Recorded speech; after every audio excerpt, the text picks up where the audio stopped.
Seigneur, que ta grâce, seule ta grâce. Nous voulons instaurer un état de droit. Et dans un état de droit, il y a une justice indépendante. Ce n'est pas à l'individu Félix Tshisekedi de commencer à faire justice.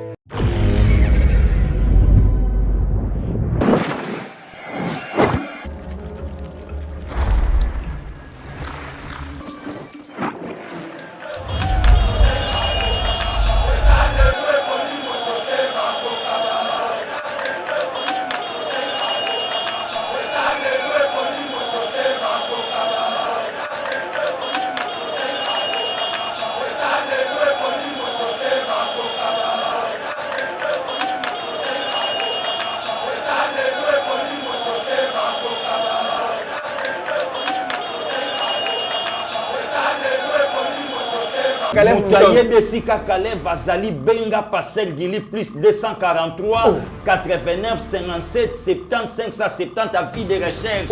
Nazo Luka Kalev Mouton. Nazo Lukaye.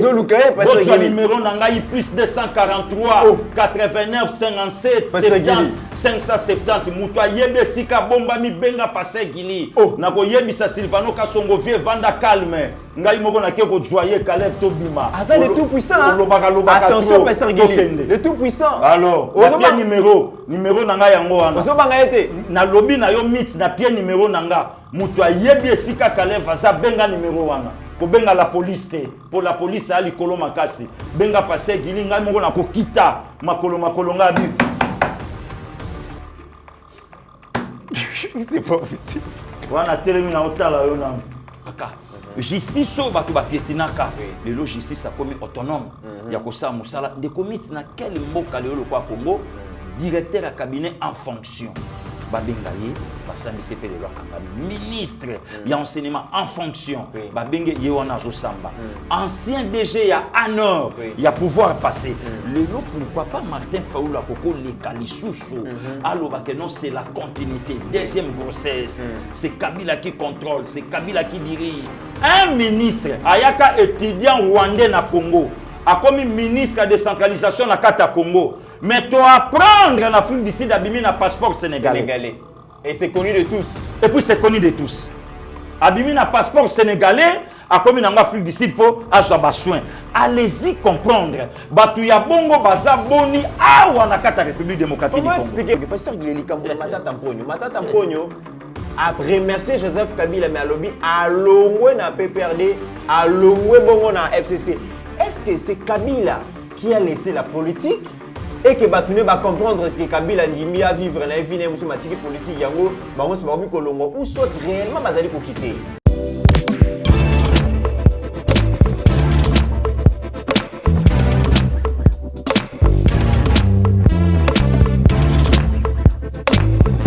Partenaire yango todo sala Adi Londolé Feli Mosengo Feli todo sala partenaire ba voiture to tina na Kisasa ba carton ezo kine Kinshasa et en plus la bonne chose voiture na yo ko tina na Kisasa te prends pas la tête yela bisango charger biloko na yo te relivrer à domicile sans en bon au teki conteneur yango tozo sala comme d'habitude.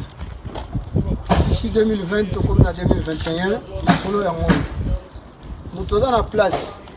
Nous avons la place au charger conteneur, tous dans la place. Nous avons la vendeur local. Oye, conteneur chargement 300 €. Le pécio local au charger biloko na yo, biloko ki. Mais système toi na moi yo ça la biso pas si. Tu recharger conteneur bien. Et comme pomme noire 15 jours. La salle de démarche Nazur enseignement habité gouvernement entre Yangambuna et Bisso. Bazali na accord na bango ba conteneur no RDC fait ça la 15 jours na pont noir. Et tant que pont noir matadi eza une journée. Tu peux ça rapport na nani. Na bota papa za la robe moko. Mokonzi mboka luka solution. Masolo yango. Auto sala yango toujours tindika Feli Mosengo à suivre.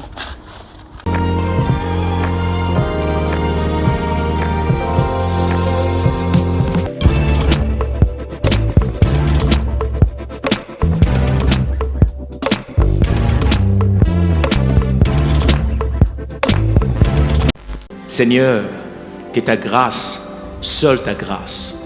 Nous voulons instaurer un état de droit. Et dans un état de droit, il y a une justice indépendante. Ce n'est pas à l'individu Félix Tshisekedi de commencer à faire justice. Vous êtes sur Yeba TV, mesdames et messieurs, et bienvenue. Merci de la confiance au Bopé Sarabiso, vos alliés belés la République démocratique du Congo, mais aussi à travers le monde, Bolanda Kabiso. Merci parce que vous prenez Yeba TV, Bolobi, et Zali chaîne Abino, Pasteur Guili Mitterrand, il y a déjà la pointe pour nous informer Bino. Toyebi que Banque mondiale a suspendu qui aide à 1 milliard pour un soutien en gratuité, car c'est lobby déjà, na visioconférence, Mokonziambo, car solo là qui bon a vice-président de la Banque mondiale, na Combo ya Afez Ganam, Oyo a réitéré volonté et engagement et la Banque mondiale pour soutenir la réforme institutionnelle au Mokonziambo, Kazali Kosala, et puis Banque mondiale, le lobby, Sengeli, vraiment va continuer à soutenir Yango. Et premier décaissement, il y a 100 millions de dollars qui est prévu et puis ça en décembre 2020, bah copier ça d'ici là pour soutenir gratuité, bah kosa kibinomengi Banque mondiale azongi dans la deuxième question, mesdames et messieurs, le recensement, la identification et la population zali ko créer mutu na classe politique entre UDPS et la Mouka, elle Martin Fayulu zali ko simbate. UDPS a lobby Azali prête pour une élection, mais avec une seule condition, les recensements et l'identification de la population. La Mouka, elle, Fayul Bazali, na mato ya koyo ke lo koante ba lobby et sengé l'élection en 2023, car ces recensements et cause à la possibilité pour recensement et l'identification de la population Azali très coûteux et ba institution illégitime d'après Bango et koki ko organiser recensement mais bazali ko luka moyen ya ko glisser kaka na 2023. Bokoyo ka point de vue il y a Pasteur Guili beaucoup la leader Nabino, Tobo Sanité, gouvernement Samaloukonde de quelques défis, les sociaux, les routes, l'eau et l'électricité. Torobé tapé les selon na Pasteur Guili parce que Bolobi Sengeli Peto, Loba Oyo Bino Boye Bisarabiso Poté Bisa, Premier ministre Tokozangi Sayangote. Mesdames et messieurs, Ezali Yakoka Mwamata Tamponyo à Longwe PPRD, à Longwe FCC, à Lobby. Merci à Joseph Kabila Kasingai, na Kei. Et puis, mesdames et messieurs, Kalev Moutonde, plus que jamais peureux. Moi, la maille batami place Azali à Yebanité. Azali ko qui ma justice, ce que yebi place Azali, justice congolaise Azali ko lukaye. Message to yelibino yangwana. Mais ya kanga. Et comme il a tourné, comme ko kima. Le lobo ka Pasteur Guili a kolobela yango. Et c'est un grand jour lobby pour Yeba TV parce que lobby Azali anniversaire jour ya mbotama ya réalisateur Nabiso de bingaka réalisateur star les grands génies Steve Konde moto azali kosala ki bomona Yeba TV na dimension bozali komona qualité image qualité à son impeccable. Ce jeune homme il fait un grand travail ce qu'il est le Yeba TV et comme c'est parce qu'il fait un grand travail avec des matériels très modestes mais azali ko réaliser musala moko bino so sepela kana yango c'est le moment ya ko sepelisa anniversaire na Elobi Pasteur Guili je pense a copier sa bino numéro na ye tozana besoin toyoka quand même que moi na mai azwa ki moi code pona ko mela moi mai ya malili esala ka bien musala wasali le temps ya ko récompenser yango yo Steve Konde les grands génies réalisateur star déjà na part na ngai joyeux anniversaire parce que Lobi eza déjà lelo leader Guili Bokwala l'incontestable Babili Mikolo yo communication. Soko kuzana niveau ya Pasteur Guili tetika musala kende ko sala bilanga. Bonjour. Bonjour ndeko meterana ya excellent week-end na yo. Merci pareil. Salozo salama lelo ndimami kombo ezolobama partout na minoko abatu engelo bake musala ezokende liboso. Merci aussi na bandeko nyonso lelo bazolanda biso partout dans le monde. Kakani na zolo ba cadeau bokopia biso na suka mbula o bo continuer toujours ko s'abonner et puis ba vidéo na biso bo liker comme d'habitude et ko sala biso malamu moko kati na biso mbotama na ezalobi merci na mama oya bimisela biso Steve Konde les grands génies donc Alain Makaba ya Yeba TV donc mutasima me ya telema liboso donc azobi na mazoni ya Tanzanze donc mokola mbotama na ye parfois bobenga passer Guili parfois Trésor Kandolo abechole que vous ne pas de konanga mix mais ye numéro na etam subo ye bakate bandeka Soudaf président Moïse mutuno mbotama na ezalobi papa Didier Baye Mbombo ba président Didier Mbouyi dans la poitrine na Jean-Luc Archino ya ko sepelisa Konde yangoyo Patrick Kiswaka voilà bozotu na pe parfois bokosoye wapi numéro na yangoyo plus 243 82 118 82 82 donc plus 243 82 118 82 82 benga kondata lobi pe Western na Grand Hotel esalaka nango kondeleka na avant 15h zo mo lokopo ndeko yaya leki muninga osa musa kitoko talaka ekran. OK. Donc ye wana ndem tabetaka babiloko wana donc mokolambota mana ye alobi botalaka émission ndenge kolekela ezoleka na bokasi na ye à travers yende lelo bozomona passer Gili bomona ndeko mi partout na banda kona bino donc ya mwana ndeko. Très bien, Gili Bokwala, Steve Condé, Archino, donc Jean-Luc Alobi, Fanisata 100 personnes boli abo mais la facture Tindelaye. Patrick Tissou Kalobi, Fanisata 200 personnes boli abo mais la facture Tindelaye. Voilà ngamutu na lobité message na bango. Merci beaucoup na assistant Obed Mouyamba. Oh lelo asali biso un grand plaisir à participer à l'émission. Merci beaucoup. Na sanité mon confrère Trésor Kandolo, dans mon ami de tous les jours de tous les temps, Abigail Kilungu, donc Beni Okeke, Rabi Moukoko et puis Mike, pourquoi pas, staff Moubaïba TV, Mesha Kochoudi, Nabo Sanibinote. Et mesdames et messieurs, Nazali ko rappeler que Moko Nabiso na Yeba TV, ayembeli mokonzi ya mboka nzembo moko kitoko soko yoki yango na habité esengeli beta mana ba fête bato nyonso ba soutenir fachi na fête na bino soki beta mité eloba nango jibempi na seke fête salama kité. Donc en tout cas Eric Moubiala notre ingénieur, c'est aussi un chanteur, un musicien, asali nzembo moko kitoko kasi aza limité na ba moyens eloko ezali ko zanga ba clip. Bozana ba mbongo ebele bo sponsoriser bato ebele tozana besoin na bino bo poussana bo benga biso to pesa bino vraiment cahier des charges wana tout ça la clip pour na ko soutenir œuvre d'art wasali vraiment beaucoup za la discuter. Leader Gili Bokwala to zongi na actualité to ebike parmi ba munduki mokonzi mboka betaki tango azu pouvoir ezalaki gratuité et enseignement. Article 43. Banamboka bazalaka na droit ya kotanga ofele na enseignement primaire et secondaire, enseignement primaire. Kasi badongolo miso mboka ba fina article 43 pendant plus de 18 ans mokonzi ya lobi esengeli to appliquer ngo. Et année passée na 2020 plus de 450 millions ya enfants congolais bazongi kilasi bazali kotanga po bakoma batulobi. Kasi Banque mondiale ba ko soutenir arrêta ki muki alobaki ke 1 milliard de dollars au a proposé qui et décaissement il y a 100 millions et c'est en décembre 2020 et puis ça m'a quitté parce que IGF a ça qui enquête a publié qui va rapport moi il y a détournement il y a Makambo Bello et c'est la Banque mondiale. C'est la bonne nouvelle aujourd'hui pasteur Gili gratuité Banque mondiale a renouvelé volonté na il y a ko soutenir gratuité au Lobini. Non des comités na ya d'abord merci et le koana tango izongi salami et puis sa réponse na bato ya mité mama be mboka bato balukaka ba côté moko sombre négatif pour quand même batombola mingongo na bango ndeko na ya situation to komi nango lelo eza situation photo talana ne longito lobana vérité lelo nazoyo ka batebele bazolo ba il faut respecter constitution catholique azoloba yango Martin Faoula azoloba yango Maman Olive aloba yango Joseph Kabila aloba yango mais s'il faut respecter la constitution il faut tout respecter kobanana article liboso tinasuka mais la constitution de mon pays ezala ka respecter na article 70 il y a le chef de l'État, le président de la République reste en fonction jusqu'à la nouvelle installation du nouveau président. Le reste est à l'article est à l'Ibangoté. Ce qu'on met qui la constitution, vient d'abîmer point de presse. Mais article 43 de la constitution, où il y a une gratuité et enseignement catholique à l'obéla yangoté. Kabila lobela yangoté, Maman Liva lobela yangoté, pouvoir passer lobela yangoté. D'ailleurs, mon côté na mboko esalema pour na ko réclamer yango. Même pas. D'ailleurs, on comités na côté na ba source mususu. Plus de 70% ya d'écoles fictifs ya mboka na biso catholique. 70% ya d'écoles fictifs ya mboka na biso catholique. Oh, na je sauver. Na côté na ba source. Na ba série nyonso bazalaka nango. Na lobi na yo na côté na ba source. Le lot sokomoni likambo ya ministre Willy Bakonga ebimi. Guerre betami entre catholique na ministre. Tant makambo ezalaki kitoko silence radio. Mit na yebisaka yo na plateau awa. Muto ya zalaki soki préfet soki recteur na collège Boboto, un prêtre rwandais. Na collège Boboto, na beta yango awa na plateau, na loba yango.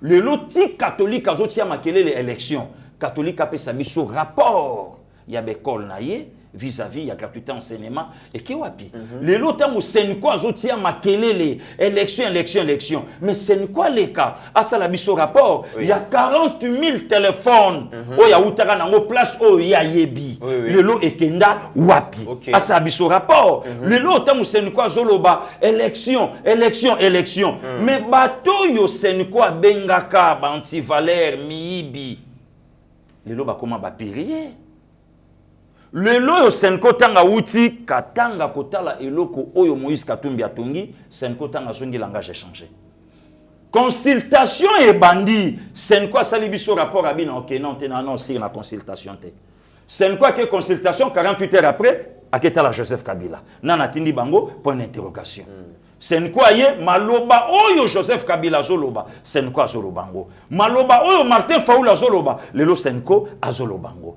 voilà quel jet oyo lelo oyo Senko azoloba le prélat catholique ambongo besungu aye na mesawa mokonzamboka uti libanda akoti Congo na 6h du matin na 11h à Kemes cardinal alobi batuwa na balakanga jeep ti lelo ba pesanga te po mokonzamboka pesi Nemi Moulania yoki une semaine après erotike le jeep.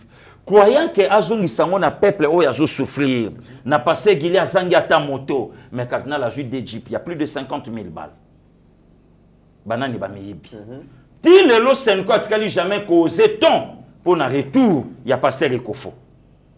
Alobi le côté. Mais pasteur Ekofo, aloba ba réalité oyo ezala clair, lelo n'exil.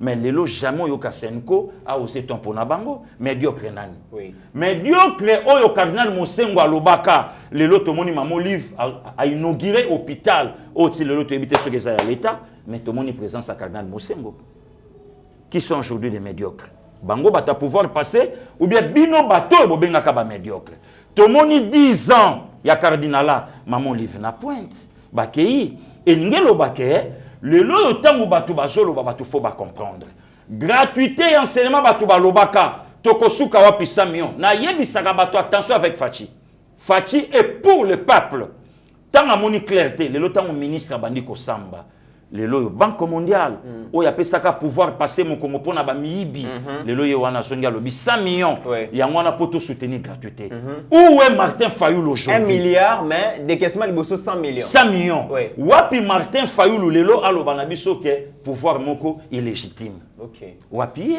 wapi muzitu aloba lobi toko créer climat ya instabilité et permettre ba ya moyen ba ya kotonga na mboka ezate mais soki ba ya bayete muzitu ye moko par mois a récoltera pas moins de 10 000 balles ils ont permettre ba ani ba olia mais peuple congolais va vivre comment le lo soka lobi ke ba ya bayate muzitu 4 ans na primature qu'est-ce qu'il a fait pour la nation azala qui premier ministre il y avait Samba Kaputo et non il y a nation congolaise.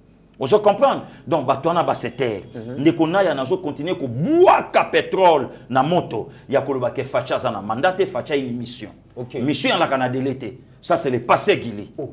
Mission et à la Canada l'été. Mit na sina lembi ko finga na lobi. Il y a 5 ans au Longoli yango commission mission de l'État. Ça n'engage que moi. Pasteur Guili ozolu ka ba problème. Mission ya Jésus et Zalaka na 3 ans. Jésus a évangélisé Mokili pendant 3 ans, a joué les 12 apôtres, Tiki Bangwa Lobi, allez bon, continuer feeling.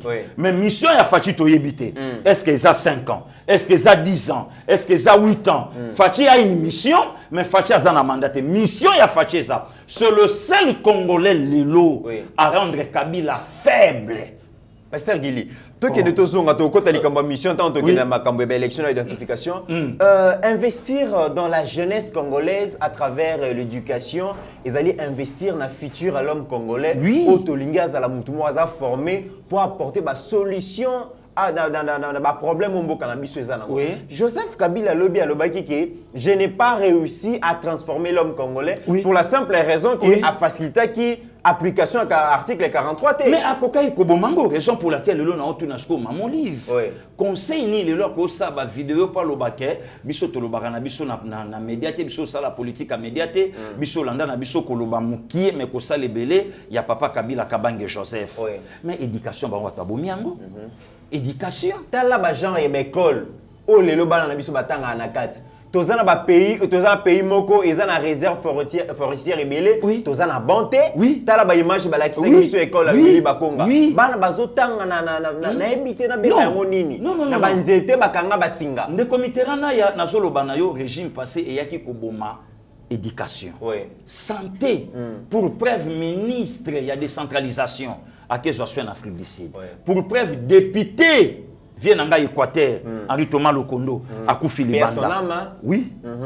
Pour preuve, Vital Kamere. Azo Senga toujours mis en liberté provisoire à qui je suis en Libanda. Moi, je suis directeur à cabinet chef de l'État.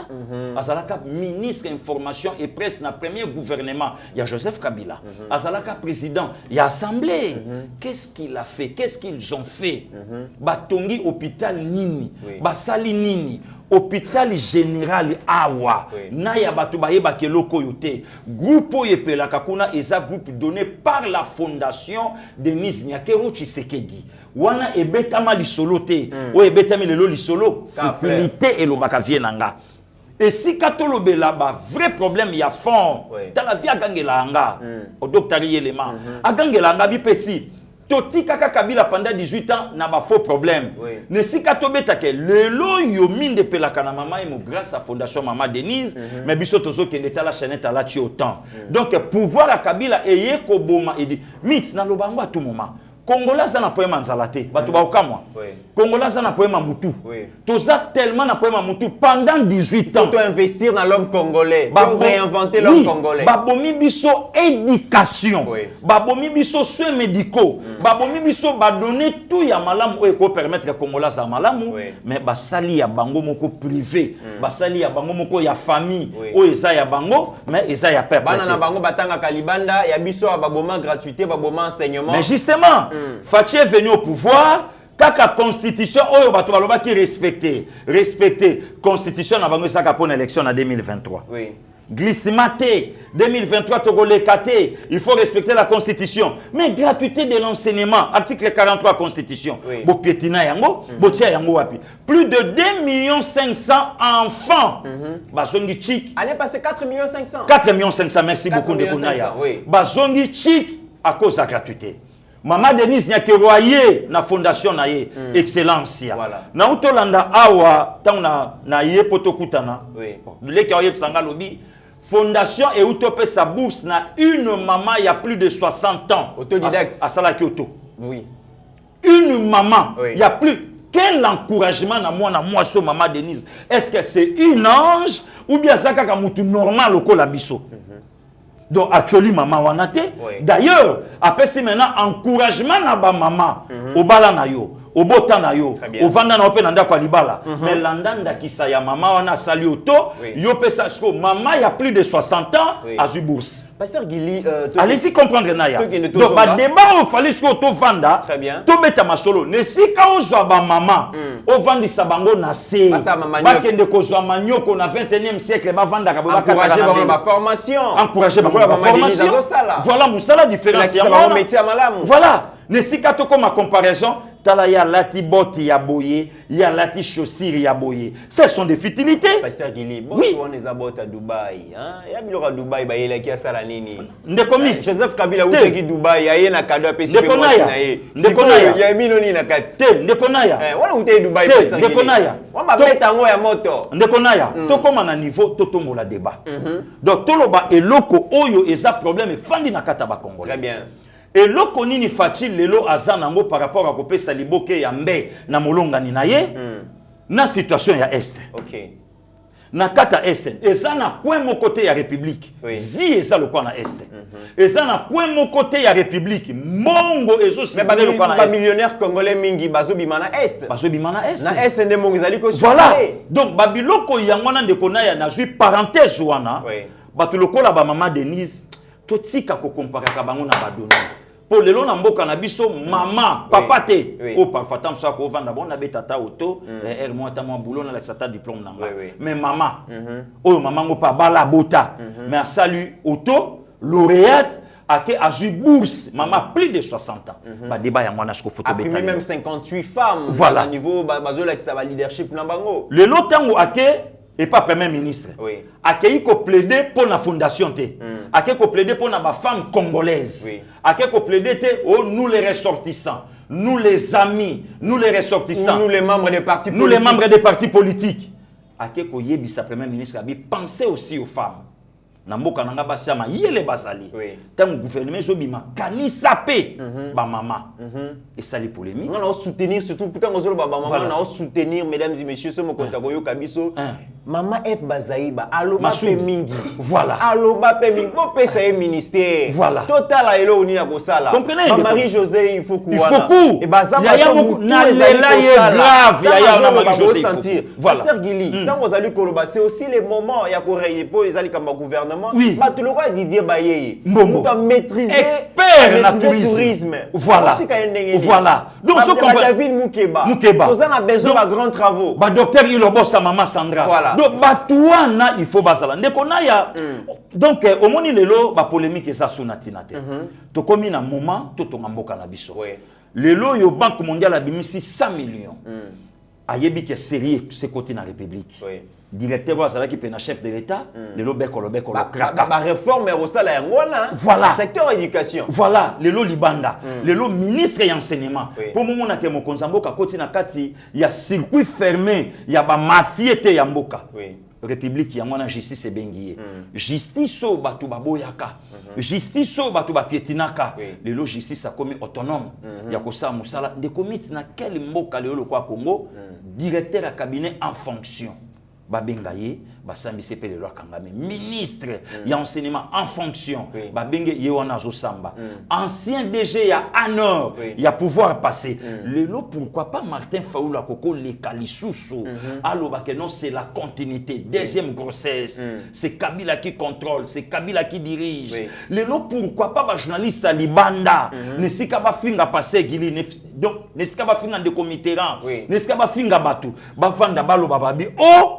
Tokanisa ka baliyanga mesko ba moto e bandi kokende. Oui, oui. Biso to finga ki Fachi keno akofunete. Ce n'est pas la personne de Fachi. Donc, justice, mais maintenant c'est c'est la petit justice peuple de Tassa Moussala na Et puis ye. justice dans la soupe il y a petit peuple. La petit peuple était Bangolo la cravate. Donc si ko to vandima to monike non. Oui. Kabila zana Congo, mais Kalef a bombami na katali douce. Très bientôt, Betali Solo, Voilà. parce qu'il y a la mouquette, clôturé dossier, il y a gratuité, tu le bel ali comme gratuité, sans tout le bel la condition de vie à enseignant. Kabila tiki enseignant de gini, balobi, enseignant de comment représentant la pauvreté na Congo. So moni ba on besoin inspirer misère, besoin inspirer on donne que c'est qu'on a. Mista ya Kabila ya 6e des humanités. Alors que ba transmettre ba savoir, ba on est ba former ba élite. Pas si ya Chiki, pas si ya Maki. Oui. Est-ce que couple présidentiel ya Kalaba yebi yango ndekona ya. Oui, bien monté. Mais na lobby on donne que c'est qu'on a. Oui. On vous mesurera de la manière dont vous mesurez les autres. Est-ce que ba yebi yango soka yeba ki valeur ya classe. Fachi atangi na Malula. Fachi ake na Congo central. Fachi ake na Poto. Ayebi ba dimension ya pasi ya batu bazo tanga. Alobi ba parents bazo ndekona ya au moins lelo tanga batu nsu ba oloba. Topé ça na respect que toloba par rapport à monter mama B. Oui. Eza na makambo eza plus important que le cas damage Bible loba yango. Li paka atem c'est important. Les lots vendent ça parents oya bandai ko futa 800 par mois, Oui. mais parents on a salaire na moins de oya ndo futa pona bana. Les lots yoka gratuité. Parents wana. Oui. Parce que yo so parents na pesa damage, na gratuité, a reçuta damage. Pasteur Gili. Plaisir et salir kaka rien que na gratuité. Couplement comme moyen bazara na 6 à 7 enfants. 7 enfants. Mutu ezotambola bango AVC comme pembeni. Pembeni. Bana bazobela na futi la bango classe. Fatia le aya le bima ya éducation bana ngana zio en charge. Et puis des comités en charge. Et puis on se pelater les kona ya kobo sanate ke ba parents ya bana 5 et 6 banda otangisa bana. Oui. Ano bino mbale bokotanga bino bofanda na. Délestage. Mbongo eza. Délestage na otangisa bana. Oyoki mwana lobi papa lobaki mbulo to otanga te ba ofutela nanu ya comme ça biso to otanga. Mit net blague. Mais esalama na mboko. Mais le loyo batu batomboli ba banderole Kabila forever. Ça c'est blaguer na peuple congolais. On a kosaka na biso. Mit collège boboto ezalaki ya ba parents ya. Elikia ya ba parents ya. Mokonzambo Kaya Lobi, respectons l'article 43 de la Constitution. Voilà. Basango bakondimelo ko wana te. Oh, Pasteur Gili. Nazo ke basango bandimate, basango ne ba travailler pour l'intérêt à peuple, intérêt à brebis, Pasteur Gili. Bango basango la pour ko bundela bandimi. Même pas. Oh, même pas. Na lobi na yo même pas. Le lo mutu nyonso ayebi ke non, catholique c'est la politique. Ambongo c'est un politicien. Oh, et ça ngolo ko bombate. Et ça blasphème. Mais finalement tu comprends na kate catholique. Nani Laurent Mosengo yaki wa babi politicien.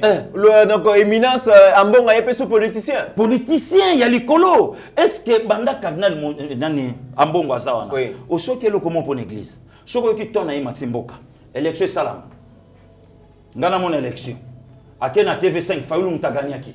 Ce qui t'aime botuna. Est-ce que yo somona chole abe chole abe chole oyanga ite abe chole wana yo somona leki na itando aza vraiment donc afandi azo ko expliquer makambe église mamba bible non le lo somoni ka chole politique le lo somoni chole politique ah bon na révélé le comment ndeko na oyebi ke passer soni ka futa bete le comment important matate ye ko bima na seni 3 candidats babimi po ba diriger seni ba monyo so ba se retrouver ba kasayen.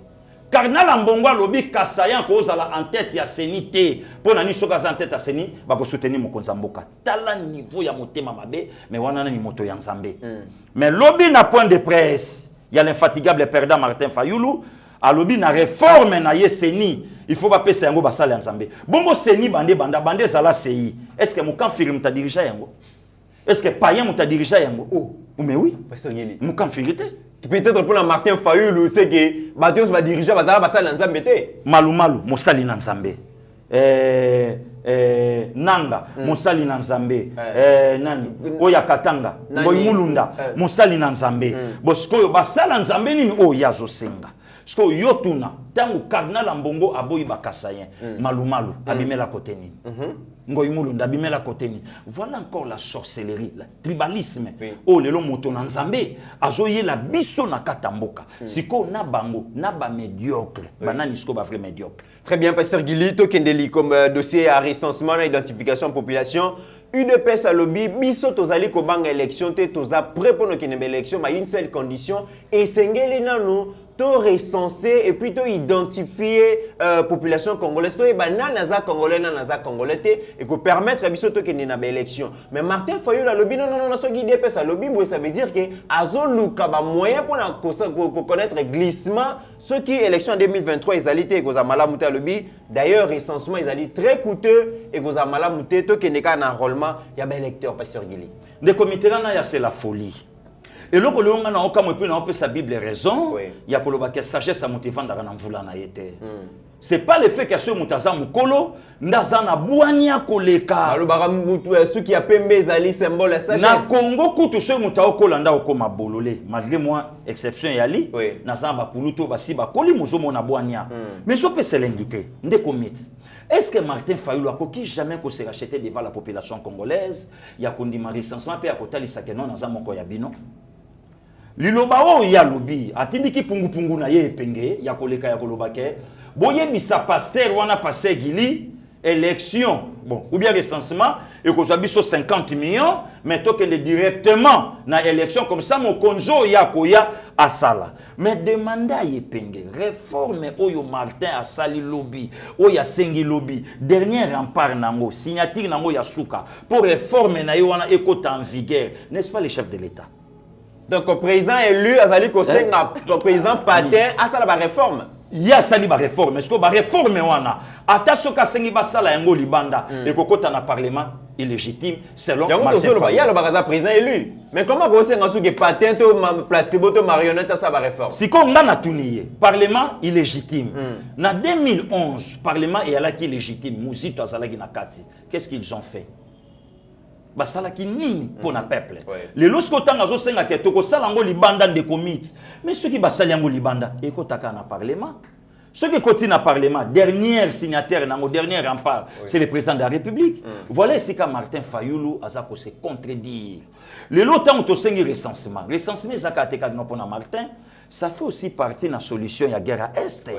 toyeba banani yango basalaka musala na este wana tout moment bandeko na biso baokufa oyo lelo ekomi moyen mokonzi ya mboka apesa liboke ya mbe na mosungi na ye te mpo na nini na este kuna matata mais na este wana matata Augustin atongi université na este Shadari atongi hôtel na este bakopa makasi esalama na este baza na bafaire rebelle na este baza na bafaire rebelle na este mais pourquoi pas bandeko bajournaliste bake balobi non este wana ezalaka désert bato bazalaka te vie ezalaka te loko yalaka te en tout cas mokonzi ya mboka kanisa kuna wana babeti lisolo nango te ndeko Mitterrand na ya lelo oyo ntango mafa azoloba ke non recensement te est-ce que mafa est de notre ou non?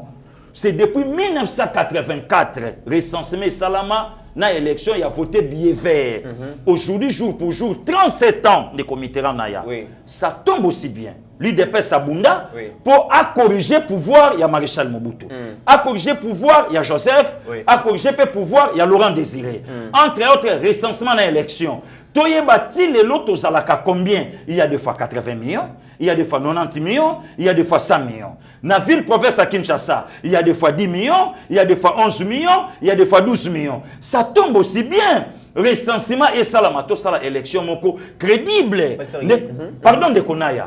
Le lot c'est balobi que élection. Mais l'élection ils sont au sali banda 2006 lelo. Ça profitait toujours kaka. Oui, na politicien. Par rappel plaisanté. Cette fois-ci, tout ça l'élection, oui cause la fête. De Konaya qui a voté Y. Ngana qui a voté Z, comme ça, to yambani que le meilleur gagne. Donc, et le komiso to lingi sikoyo yango wana. Ngana linga qui na ba réforme à Martin Fayulu. Alors, bravo quand même la justice. Rosichi manga o bisonyo sotolobelaka le peuple gagne. Le loto moni major Karina Zosamba. En fonction, même presque plus de 20 ans. Plus de 20 ans, major Karina Zosamba. Mais pourquoi pas Mouzito Koloba que justice ya Kabila et bandi siko le loka toujours batonaye.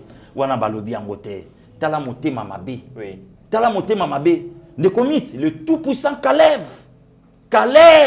le tout puissant le justice les olukaye pas kimi abombami c'est toujours Kabila voilà encore la mauvaise foi donc eloko ngana ko senga na bato na ya désormais tokobima libanda ngana yo na l'international Konde oyo azo fete mbota na elobi bande kopé quand même bakanisa na moi alo pe na moi eloko tokobima kasi ko na nzela totia micro elobeli na nzela totuna baimboka na maponomi na recensement bino boponini ndeko Mitterrand tokokende na élection na carte électeur à Joseph Kabila tokokende élection sans réforme ya Seni tokokende na élection sans audit ya Nanga alo banga biso ba eliko eza wapi ba orbor eza wapi ba mituka eza wapi mbongo boni ebima pe mbongo boni esala pe mbongo boni etikala tokena ngoka bongo sans réforme nyonso na nini non facilité te biso peuple congolais tozan a besoin il y a recensement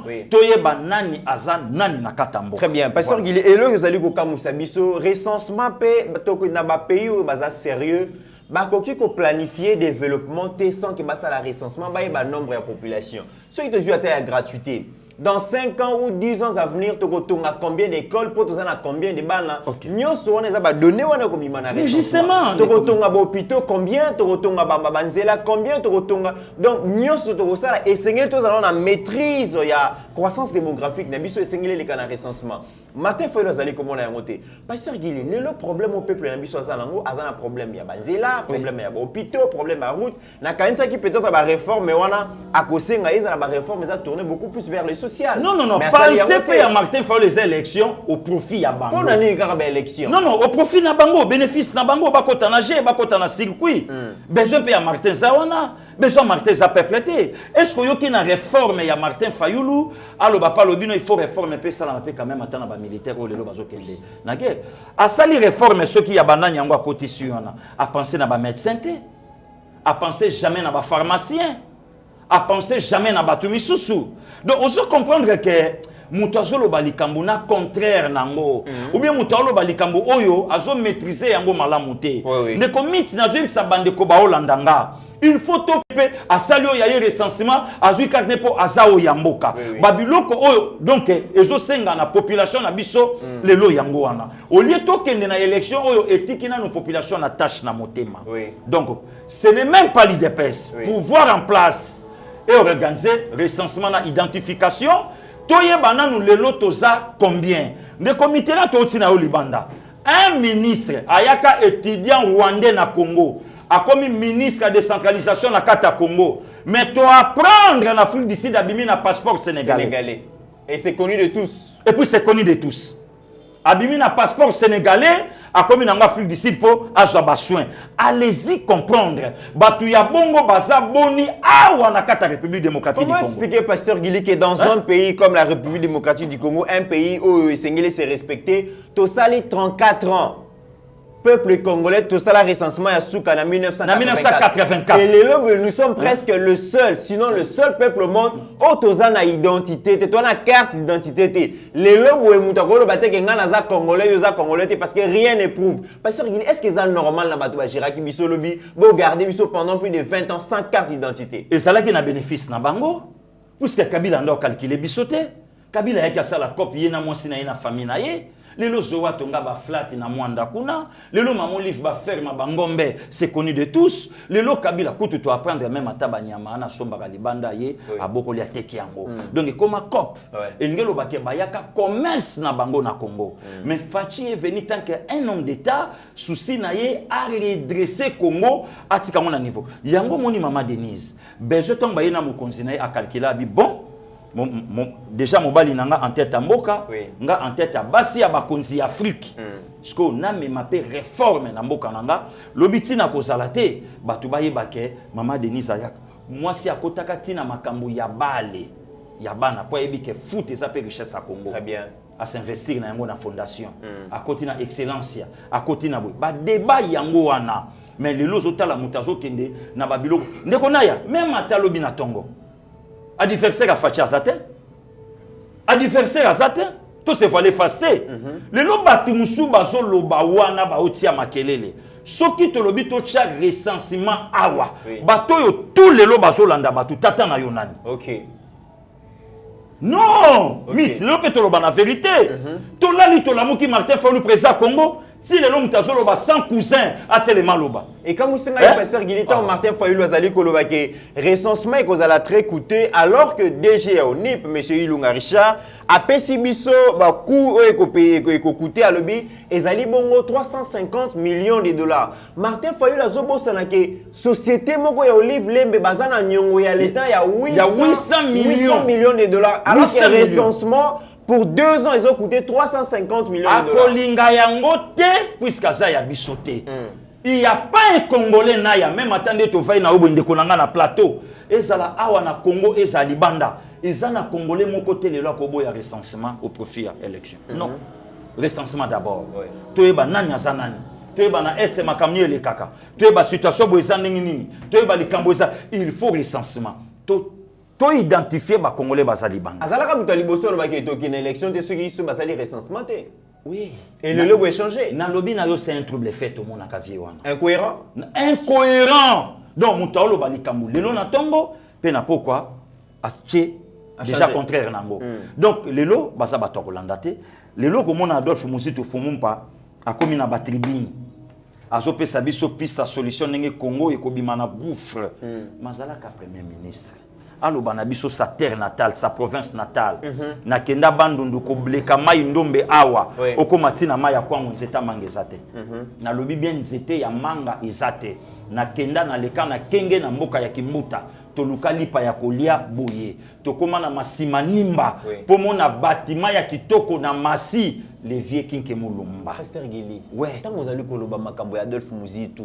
Image Afrique d'ici de Zongelengai. Oui. Totangi totali banzela. Oui. Totali ba pont. Totali ba saut de mouton. Martin donc Adolphe Muzitu a voyagé à côté. Bazana leçon. Martin donc Adolphe Muzitu. Bazana leçon. Bazana leçon ya kopesa peuple congolais te. Bazana loko moko ya koloba na biso te. Muzitu aye asise Congo au profit ya bana ye atiki peuple lelo fachi aye azoko bunda ndeko miti lelo bato ba osakana mais ça sincère hein azo le ba quand même que batiki mboka dans une situation catastrophique maye biango siko tanga lobiango epenga yo ki était tanga lobiango niko mayengele ayo ki était oyo niko ebika ke politesse na ko teliselongi pasteur Giza na zela na pardon. Donc oh Nicolas oyo bandi wana fona la taka immunité pasteur Gili. De comité un certain. On a moni bandi ba arme non conventionnelle. À un certain niveau photo lobana. En tout cas là c'est protéger non pasteur Gili. De comité à un certain niveau il faut to lobana ka ba vérité en face. Alain Poli. Oui, to vanda na kata République démocratique du Congo. Problème à passeport oh lelo yo latina nzoto. Nana kosola na yango. Mutute mais le passeport beloti mavunga lobi nanga bi papa na jui passeport na ambassade na biso awa en Espagne na $99. Kabila nyonga batu na dossier à passeport. Batu ba futa ba nyonga. Pasteur ntango lobi likambo passeport. Escroquerie mo kezo sale na niveau ya ambassade na biso ezaka ya Afrique du Sud déjà le baki ke azui carton rouge. Mais na France bandeko ba bengi ba bi kuna kutu ba yambaka batu te baza ba insolent. Ambassade na bino moko ba traiter bino le roi ba paya na ba payer belé ba congolais ba citoyen congolais ba zo escroquer bango na ba ambassadeur na biso pasteur ngili situation to suka na ngwapi. Ne comité na ya musala ya bato belé zo sila. Musala les aussi là. Et belé nazo yebiso vérité. Yango zo mona souci ya bato ezake même ata Senko facha récilité. Pour Senko lelo ayebi ke gratuité kaka ya pamba. Mwana uta kaluka atanga na collège Boboto eza avantage pour na mboka mais eza désavantage pour na bango. OK. Pour na nini Minerval cher lelo ya République l'école catholique. Minerval cher lelo ya République l'école catholique kende tuna. Est-ce que lelo Senko azo travailler pour na peuple ou bien Senko azo travailler pour na bango moko? Très bien. Kende tuna. Donc lelo tant tozolo ba makambu ya ba ambassade. Nde commit Kabila kangaki Congo partout pour preuve a juste société moko apesa mon passeport. Samlek. Soko landi société na soko kuti Zoé na simate okokuta Jeannette. Soko kuti Jeannette te okuta yemo Kabila. Soko kuti Kabila te okuta Maman Olive. Oui. Ba détourner 250 millions na dossier passeport Samlek wana. Donc tant bino bo soma ba passeport mo ngezo bi ma place moko. Oui. Nde commit ba bloquer diaspora. Ba bibino lokwa bolingi biso te boko sala boy. Ba fongoli nzela Dubai. Dubai ba mituka nyonso ezoya famille Kabila ba na kota. Bongo douane wolo bakutu te. Douane wana basali yango pona ba Shikito Mushashino. Douane wana basali yango pona ba Branda de Bruxelles. Oye na conteneur il y a $15,000, douane futa 10,000. Eric Ndondobo ni ba nyoko mala likamba. Ser nanga bibi Jimbi aleli. Oya papa Narcisse. Aleli aye na conteneur likolo. Pona nini ya bat. Wana batu ba beti li solo te ke mokonza mboka. Lelo atelemi abandisco ko récupérer biloko à l'état. Akena kinkole ayepsi burgomestre joie port ya ba pêcheur et sika oyo bando la biso mbisi ba mama ba ba somi mbisi batu ba joie port wana ekoma ya bango. OK. Mbala moka élection te. Il faut biloko ya mboka ezonga na. Très bien, très bien. Yango mona lobi ke facha za na mission ba ambassade wana nyonso photo yeba banani baza. Faut sokola yango vraiment. Il faut ko sokola na ba ambassade. Na suite na bango nyonso bazali bana. Bazonga mboka. Toye na présidence, faut que sokola ba conseiller. Nyonso nazo loba ya. Pasteur Gili. Nazo loba. Osaka na problème na ba conseiller na présidence to ndengeni. Mythe. Oti ko tumba tuba bango abaleli leli awa. Naya na tumbi. Ozongi lisusu. Naya na tumbite. Oyebi ke ba libanais pe ba bandi kokota ba bandi ko yana ba copie derrière moi ba conseiller moko. Ba libanais. Ba libanais. Ba osala ndengeni pasteur. Na ba chinois. Moi cop komemaka bango epa mokonzi ko yaka na bango or biso ba libanais tozana bango na tâche batu wana kanisa yela magasin asala ka cop nzoka bazana ba circuit na bango oyo basala ka awa ba minéré. Oui. Kaka na ba libanais komba mokonza mboka na ngai ya misato etangama ba chinois ba paya kombo etangama yango nazo yebisa mokonza mboka nazo luka audience nga na yeto kutana na yebisa ye ezana ba conseil ba sali musala kitoko faut ba reconduire bango. OK. Selon pasteur Gili faut ba reconduire bango. Ba mususu vraiment musala ba CP David Mukeba musala kitoko. Ozo comprendre ba kulutu didi ba itopale musala kitoko donc mais c'est les propres il faut ba reconduire bango ba minata aide chef asala musana kitoko bazawana ebele ya ebele ba conseiller bienvenu ba osala musala kitoko oyo samuke bazape ebele kaka oyo nyonso na tangité mais mingi pe ndekona ya comment voulez-vous mokonza mboka sali 2 ans somenda kuna potote mais conseiller somenda kuna poto conseiller nga passé gilina tika nga passé gilina tika c'est example nga mafia passé na kotika yote yango eloko wana nga nazo senga il faut politique ya lisu likolo ya lisu donc nyonso nezo senga il faut to bongisa coup de balai na présidence esengelele yango eloko na sepeli na arrivé ya Guilain Nyembo asa musala le plus tôt possible na sepeli na arrivé ya Monsieur Eric oyo lelo anniversaire à maman eleki nango n'a rien à voir na Monsieur Eric mais bazui salité balatisi ndeko Mitterrand il faut to veiller na ambassade union soana lelo diplomatie mokonzamboka ye moko mutabeti yango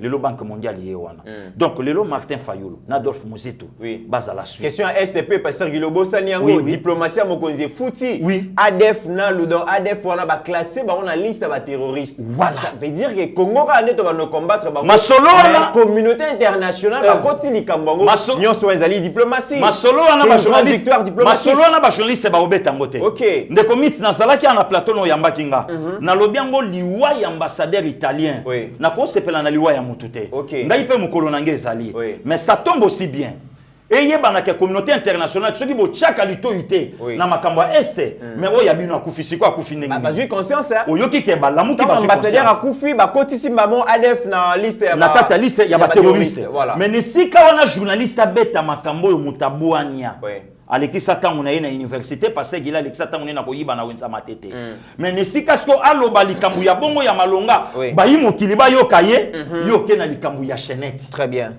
yoke na likambu ya sapato yoke na likambu ya fololo wana kobeta yango te wana koloba ngo te même mataba oyo basali banda wana bakoloba te wana bate na ba futilité bate na makambu ya pamba ndeko Mitterrand na ya navandi na yo na plateau pourquoi pas mama Denisa sepela mokolo mbotama na ye ngai moko na mitunaka na kotuna ye mokolo ko yambanga mama le 9 mars lobelaka yo nini mama wana botama kuta tata na samabele mama wana ngana botama na komi na âge à 16 ans na moni tata na ngai ata lelo soka seku na koloba que ça c'est mon père mais maman wana botama balakisa tata na photo tala mutabota yo lelo tango asepelaka na le 9 mars est-ce que asepelaka vraiment to alelaka parce que muto abongo mobalo ya ya sepelisa ye yo salé mission lobby au lieu de le peuple d'abord tendance d'abord manque à respect bengi mokonzamboka wabi papa fololo des manque à respect les manque à respect et puis ça fait partie aussi de l'éducation ozomona donc ezola kisa eloba culture wana mingi ba mesana na ngote ba mesana na ngote ezoloba nango ata mama na ngambi ya belle na beyanga lobby moto soka kolini zali libanda bo mwana ye lelo bato nyonso ba lo batuna bango na 18 ans kabila ba fiotola monoko très bien en tout cas merci pasteur Gili, vraiment la intervention. Oh, mesdames et messieurs, vous voyez que les Congolais et belé bazali banda bazana posa ba ko investir. Mo konziambo kalobaki bozwa tan bogozwa mais ceux qui bon monique simbité bozonga na mboka na bino bo investir économie ya mboka ezana banana maboko ya bapaya mais sengeli ba Congolais biso moko to s'approprier l'économie na biso batu lokola ba Eric Nasibu Enterprise batu lokola ba Ricky Michelas batu lokola ba Emmanuel Artos Muzuri Design prof Kabeya prof Kabeya voilà batu lokola donc baza tellement ebelé baza na besoin ba ko investir mutu lokola déjà junior Makabu azoya asala école à boxe donc à ça la salle des sports la République là voilà mutu lokola Jean-Luc Archino azolinga tonga cité mobimba la Mbujimai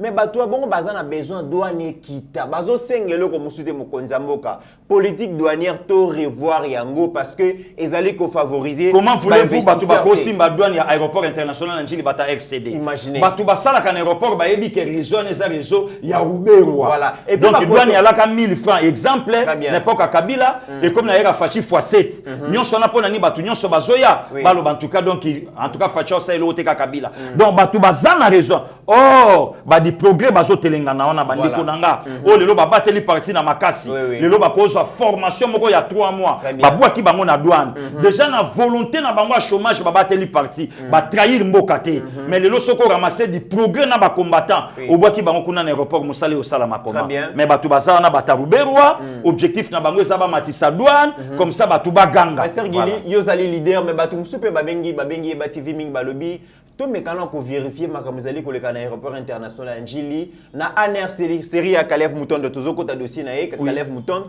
ba ficha ba photo ya bandeko na biso ya diaspora ba bandeko luka bango est-ce que lelo ba photo wana ba longola ngotote parce que mingi bazo banga na ko ya parce que Kalev na batune ba ficha ba dossier wana to Kalev bazo kaye Kalev a bomba voilà to landela dossier wana to continue na solo ya Kalev Mutondo na Matata Mponyo pasteur Gili kamuna Matata Mponyo après remercier Joseph Kabila mais alobi alongwe na PPRD alongwe bongo na FCC.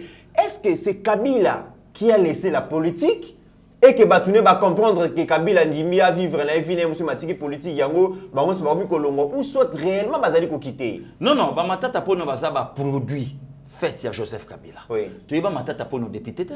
Tu es ba matata pono directement ministre des finances. Et puis ba yego pesa e passa non to yeba te soki a sacrifier kanani mbala moko primature. Nalobi na yebi il a sacrifié kanani. Nalobi na yebité. Nalobi yango conditionnellement. Ti mais makambo lobi wana. Nalobi na yebité soki passe ya non. Oui biloko passer ngeli. Soko lobi bo seko yebiloko. A sacrifier kanani yo. Le comité na ya banda na botama na mona avait sali cash mutakufika moko pe mutazu problème crânien 8 jours après à sali point de presse et puis mbala moko lobi nango primature. C'est qu'il y a molé kawana. Na yebité na lobi kaka. Oui baté ndeli passer. Na lobi kaka ndeko mit. Ah, na lobi kaka ndeko na. Passer Gili. Oui. Question na yo eza ma classe. Te nga na lobi kaka. Mutu basala accident. Kaka ye moko muta kufi mais bat musu bazui traumatisme crânien. Balobi mutu azui traumatisme crânien a bizongela ezwaka temps. Na ya 8 jours. Et puis bo pese dans poste minene après traumatisme crânien ya 1 mois. 8 jours après accident. Muta yo sala point de presse na ministère miracle. Quelque donc ba 1 mois. Mbala moko primature. Gouverneur moi ba tambola na chaise roulante mais gouverneur comment ko kata dans son image la sala na yo balatisa mutu plâtre à lukuta na mokolo. Ah parce que ngana kutana na batata mi ngana kutana na ba RS. Bakoko ça. A défi mbonga finka jour batu bako ya pas plâtre. Oh, yemo ko makema na hôpital bata finka ba ya bo. Papa na buka na ko ina salle de bain. Na yebi ba shi. Mais yo yebi ka buka na te. Biso tout yebi. Kemera beti shoto na vélo. To yebi na biso. Oh, toyebi mboko pasteur Gili na lobi na yo oyo eza mboka ba stratège donc ti na primature borne betama na lobi na yo bale betama ya makasi yo kondi mamtabeti prison ko bima mutabimi bu na prison ba mo primature yo kondi ba shabongo kondi mangote prison primature donc Joseph Kaka wana Viechibala wana Joseph Kaka prisonnier abimba ba le Gérard no Joseph Kaka ya Bible primature mbala moko parce que ba biloko bonge sala mbobeta Joseph Bible mais oui kasi prison mbala moko pharaon azo tomboli wana Joseph Kaka ya Bible oui Viechibala pasteur Gili oui Joseph Kaka finalement mais non ndeko na ya batu ba jwanga na ben politesse te batu ba jwanga na ba négligence te donc wana Joseph Kaka ya Bible donc tout vivement to fongoli boum Genèse chapitre 37 et si comme donc pharaon azolo balobi donc natikali ko zo mutaza na sagesse le kwa mutoyote ne Viechibala donc Kabila swa lobi bon pasteur Gili kanga batu anyonga nyonga batu et comme il tourne yeba comme ko luka Caleb porté disparu pasteur Gili bana mboka soko yebi place azali bo comme c'est l'information justice zo lukaye biso nyonso pe tozo après mission ngana pasteur Gili to kendo luka Caleb muton soko lingo associé na biso boya to kendo ko luka Caleb muton na zo mona na te après mission pasteur Gili to kendo ko luka Caleb muton yebi sika Caleb azali benga pasteur Gili plus 243 89 57 70 570 ta vie de recherche nazo luka Caleb Mouton nazo lukaye pasteur Gili numéro nangai plus 243 89 57 70 570 muto ayebe sika bomba mi benga pasteur Gili nako yebisa Silvano Kasongo vie vanda calme ngai moko na ke ko joyer Caleb to bima asa le tout puissant attention pasteur Gili le tout puissant alors pied numéro nanga yango wana ozo banga ete na lobi na yo mit na pied numéro nanga muto ayebi esika Caleb aza benga numéro wana ko benga la police te pour la police ali kolo makasi benga passer Gili ngai moko na ko kita makolo nga bi c'est pas possible wana telemi na otala yo na c'est pas possible wala zo bisana nyona Caleb Mouton pasa ya kobombama siko kobombama mutabombama ya kotelema te mutabombama ya kolala te azana donc bomba miboyo wana siko ngana beteli port Téléma c'est toi Caleb allez on vous mesurera de la manière dont vous mesurez les autres le Kaliboso pasteur Gili ouais n'habite Caleb Mouton dozolo banae eza auto ebaka le tout puissant Caleb le tout puissant Caleb Mouton na pesi numéro mutayebi esika zali abenganga na numéro wana na komela ye na tout na sko Caleb Mouton des experts à Nations Unies Caleb Mouton Thérèse Kapangala Caleb Mouton Rossi Chimanga Caleb Mouton Arma Tungulu Caleb Mouton venanga Frank Diongo Chamba asalaka nini Caleb Mouton ba combattre IDPS basalaka nini Caleb Moutongue banani ba escalada mir le 16 septembre 2016 bo calciné bato misalanga bouquin akenda Caleb Moutongue makambu ya BDK Bundudi ya Congo Caleb Moutongue makamba kamonya santé Caleb Moutongue chebe ya kufa koma Fidel Bazana nzoto eza wapi Caleb Moutongue na bandi kotanga na tangi aliona siko ngamu na kangie maboko na sima bia toke ici. Oh, Pasteur Gili. Ah. C'est pas possible. Pasteur Gili. Caleb Moutongue dans zoka yepa banga makambo ngana ibiki ya baya za elombe. Ngana ibiki za elombe ki L'état bêta Jésus, l'état bêta Jésus. Oh, l'état bêta Mahomet. L'état boma Chiwara. Oh, vient nanga ya njili ba via balolo ba ebi ba vie turba. L'état boma Chiwara. L'état kanga bagangi. Siko l'état balukeli Caleb atal. Ate comme on a vie qui tenge Yesu. Banda ki kobenga Joseph Kabila. Kabila lobi shoko moninga na shambio. Shoko moninga na yambio Caleb. Shoko moninga na yambio shala. Bolonga la kombo na ngakabangi. Oh, pona nini Pasteur Gili? Aboyi na imakambo. Kabila boyi na imakambo. Mais ba bazali ba proche collaborateur à Kabila non? Ngiri. Caleb Moutongue sholo kani.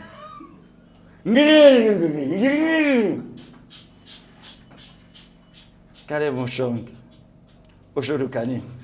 Na boyi na ngai makambo. Oh, le tout puissant. Kabila ici avec un téléphone bakangi téléphone. Nazo ebisa makambo za kobeba. Pasteur Gili. On ne va pas nous intimider. À comment on a un frère en Christ. Oh, frère en Christ. Ah bon, on l'a monté ma Hollande affermissement. Nani wala. On va pas nous intimider. On va pas nous intimider nani wala. On va pas nous intimider. Pasteur Gili. Nalobi na rébellion quand tu n'as pas perdu. Parti oyo zalaka parti au balobaka ya parti bato baza civilisé. Parti organisé. Les lois de défection. Chaque jour départ. Biso parti sportif plus balobi biso ki chada au côté aux hommes kamate. Biso parti ba déléquent. Tout ça na biso normal. Mais bango ba civilisé. Nalobi na yo Kabila lingi su makambo te. Caleb banda ikobenga.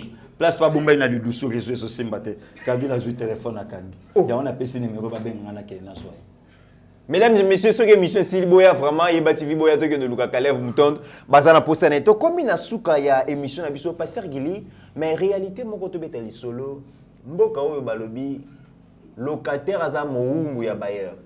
Pasteur Gili beteli biso mamwe les 40 ba locataire na ba bailleur parce que ça ba réalité à Kinshasa, ba mentalité à ba kinoise na ba kinois, ba mentalité à biso ba congolais ils ont ça là que relation entre bailleur na locataire na ezala ndenge ni na Kinshasa surtout bayer afutaka mbonga maite bayer afutaka courante facture Regina Snell locataire amona raté pourquoi afuta ndenge ni bayer asalaka calcul na ndako atindili yo papier montant oyebité soko meki otuna facture yebiso oyaka te potuna facture yo futande mai bayer azalaka mokola locataire yo ka mutoko bandele mbote la réalité ça bayer na locataire pour bazala bien respecter les 25 les 26 les 28 futandako to koma ko tuna grâce les loba mo futa biso les 5 dépasser les 5 au futa les soute bakati na garantie et voilà donc ba donner nyonso wana yango lelo de comitera tout le bravo le na chef de l'état cité kitoko na maluko et salama et réduire passi à peuple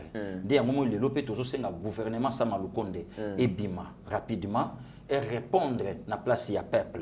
Donc les loyo ba bayer ba koma ko ba locataire ba bilanga na bango. Au futi munda coûté ba kangi toilette. A kangi toilette, chocolambi soso déjà bosi combien ba les 4 les 5 combien ya bamboa kela a ozolia ou loka place ko bimisela yango. Donc nyonso ane koma ba problème. Les loko tu dis merci l'état ya a kasa makamba ba porte makamba ba tol kolongola ba biloko belebele kale alaki ba yeraye a vuzi porte a vuzi fenêtre soko futite bima mais lelo makambo changea moi respect kota yango moni lelo tozo senga pe na ba bayer na biso ba kelobi aleki locataire et puis ce qui est encore bizarre de comitera ba bayer o banyoko la ba locataire la majorité baza beretier ba pas mo laisser par ba tata laissé par ba maman la plupart ya ba bayer o ba somba bango moko ba la moi moke bien mais ba bayer o ba kuti okomona mwana azobanga locataire ta azobanga mwasi ya mutu te mpona nini ye mutu azwaka ndako ya porte wana.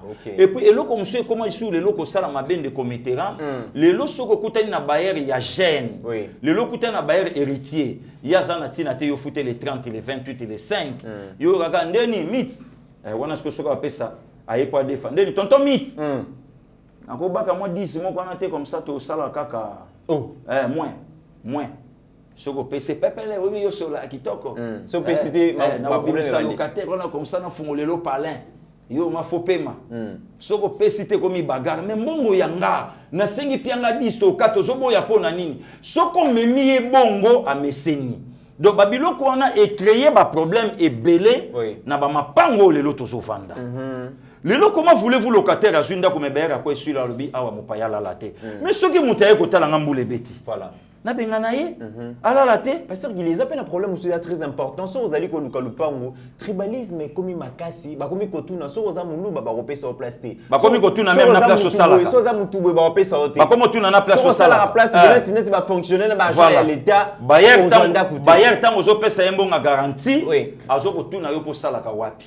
Donc à comparer mbongo na ya loyer na salaire na yo place yo salaka ayebake mukolo moko te otika ko yebisa esquisse donc ndenge sans aussi là yo pe kuna ba photo so yebisa coopérant ayebisa cela na poko na la Jean-Pierre moi na ngali boso comme ça bossa mekanda nzoka jasa bwa kisio oya yo ya na poko abika atango yoke moto moko aye ndapesenga plus donc lelo ba komo linga il faut moto asala kana société or ba basala pe na société ba koma pe na ben paiement donc ba biloko nyonso wana lelo zo sa biso passé l'état azwa charge ya population lokwa fatia ye atonga ba cité wana babiloko wana etongama bandeko bazwa bisika tokanisaki ba oasis basali yango pona biso peuple nzoka ba oasis basali yango pona bango moko donc baye kotonga mama moko atonga na ndako ba locataire na ya ba mindele ya ba chinois azwaka ba mbongo ezanango ya bisote mais tango etongamaka yoka ba publicité ya peuple ba biloko belé na uti na cité du Flavor et pas PDG nani Eric Mandala. Au tali sito bi maintenant babiloko esengeli biso tout fanda. Très bien. En tout cas PDG Eric Mandala merci. Ayamba inga kitoko na saki émission na plateau na ye.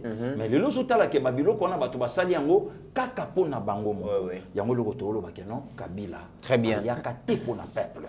Kabila na mwasi ba yaka po basala commerce. Yango lelo to mona lelo ba politicien commerçant. Kabila sali na oye moko pa misali. Voilà, mesdames et messieurs, pour comprendre to banda ko sa réalité wala muke locataire azamo mbwa bayer mais locataire paye ceux qui ont eu engagement respecté biloko ya bato oyo ko zwanda ko za yo moko mais finalement bokomi boué bokomi na bana 5 6 7 na 4 l'état loba ki ceux qui zanda ko futela tout futela 3 mois mais garantie locative passer gili les ali ko boma biso bato to za na mbongo ya muke bo senga biso 10 mois to ko zwa yango wapi kute koma cop ndeko mitterrand na zwa ki mbongo bato 10 mois mais na zong c'est les 10 mois te yo pianga 15 voilà comme ça ngana pesa 10 nga pena tikala na 5 mois tozo respecter mi bego te tozo neti biso jeune, tous souffrir, garantie locative, l'État le dit 3 mois, mais ok, les 12 mois, 10 mois, tous nango wapi, c'est un secteur où on a vraiment, moi, ordre quota et cause à la malamu. Merci beaucoup, Tokomi Nasuka, vraiment, il y a une mission à Bisso, vous allez vraiment couper ça, merci avant d'appeler ça, Pasteur Guili, Maloba, quelques salutations, vraiment, Emmanuel Artos, Muzuri Design, Balobi, qui y a maison, il y a styliste, Oyo, a décidé à la Tisaïba TV, chaque semaine, vous allez comme on a veste à Kanda, vous allez coller bien, et vous allez vraiment Emmanuel Artos Muzuri Design, il est vraiment, tout qui est en Afrique du Sud, à l'Obi Sengeli, à la Tisaïba TV, pour la Moussala, madame, vous allez coller ça. Si vous avez besoin de couture, vous contactez Eba TV, vous allez vraiment déçu. Pasteur Guili, vous allez seulement pour nous clôturer. Merci beaucoup, Ndeko Mitterrand, merci aussi. Na bandeko balandi biso ba Jean-Michel Lokyo ba ya Roger Luma ba commandant Patrick Boulabula ya Clément Mastaki ya Moto Ben Kalombo tous ça toujours ensemble ya Charlie Beya donc na sepeli comment na texto ya kulutu nanga Félix Deikabe ya merci au salinga plaisir donc nzamba batelayo ba grande sœur nanga ya José ya Nicole ya Christine ya Martine zangambongo zana batu les Kabeya kola bino Flo et les Taylor tout ça toujours ensemble kaka ndenge nzamba zo mema biso ya Félix Emmanuel Mavakala ya Mama Agnès nzamba batelo na ba petit nayebi kaka tozoya malembe bandeko États-Unis Roger Moutou la voix de l'Amérique ba Marie Cécile Okito ba Tantine Marie Pembe na Houston na Texas nzambe abatela bino ba bibimbie nayebi ke tozoya ba Jema mère de mère ba commanda nyonso bazakuna bozela biso musala ezo salama yeba TV azana nzela tokokoma donc maître Chichi Nyongolo tozoya batoni teza kola batela bino donc yeba TV yangoyo bobanda déjà ko bongisa ba place tokotambola na ba état tout pour bomona make musala o yeba TV asali azwa ko beta ngoso na state après tozongi donc nzamba batela bino kimia na ba boka na bino bisika obozali lobi soki nkola zongite biso na bino toza toujours ensemble. Merci beaucoup. Merci beaucoup, leader Gili Bokwala. Lelo vraiment, ils allaient lumbe et naebi ki mingi bakobenga yo pour que ne koluka Kalev Mouton place Azali, balobi le Ben Laden congolais place Abatami Aïbanité tokoluka et tokozoye. Alors topesi merci beaucoup na papa Stéphane Kankou oyo déjà à tindi invitation à lobi Yeba TV et Sengeli qui to qui ne kosa la tournée na États-Unis d'Amérique parce que communauté congolaise bazali ko vivre na ba différents états wana bazana posa na biso bazana posa to qui ne kosa la évangélisme patriotique kuna bazana souci na biso. Merci beaucoup na papa Stéphane kalamingité makoloza na nzela to koma kuna papa Albert Bakat place yo pozali aux États-Unis bobongama parce que kalamingité tozoko makuna maman Thérèse Moussouamba salutations spéciales na bo sanité monsieur Cyril dans Kompoï grand merci et bande konabiso Ricky Michelas na Eric Nassibou Enterprise tozo encourager bino boya ko investir na Congo Afrique du Sud c'est bon réussir kuna kasibo ya pe ko investir awa ekozala eloko moko ya malamu tozo encourager Jean-Luc Mbouiboué Archino Vantino l'homme de Mututu balobi Mbujimai ezana posa na yo vraiment ce qu'on réaliser cité wana vraiment na Mbujimai ekozala malamu tozo na besoin ya sponsor tozo na besoin ya batu oyo bakoya ko soutenir biso et merci na Patrick Chiswaka oyo déjà alobi Yeba TV à Kotili Kambona biso et que vraiment kozala toujours wana pona ko soutenir grand merci et na ici na kopesa bongo salutation spéciale na Floringoma grand frère propre balobi kalamingte le 17 joyeux anniversaire d'avance kalamingte zalikoya et puis messieurs Didier Baye Mbombo place aux alliés Yeba TV mobimba tozali kopesa yombo to yona famille mobimba to yebi que musale zaliko le kamalamu tourisme na République démocratique du Congo et kokoma na comme réalité continuer ko bunda pona secteur wana monsieur Didier Baye parce que espoir ya mboka pe ezo eza pona bino batu oyo bozali ko bunda pona tourisme libanda tokoki ko investir na tourisme tokozwa pe mbongo ebele ndenge yo moko lobaki. En attendant mesdames et messieurs portez-vous bien car chaque jour est une vie. Seigneur, que ta grâce, seule ta grâce. Nous voulons instaurer un état de droit. Et dans un état de droit, il y a une justice indépendante. Ce n'est pas à l'individu Félix Tshisekedi de commencer à faire justice.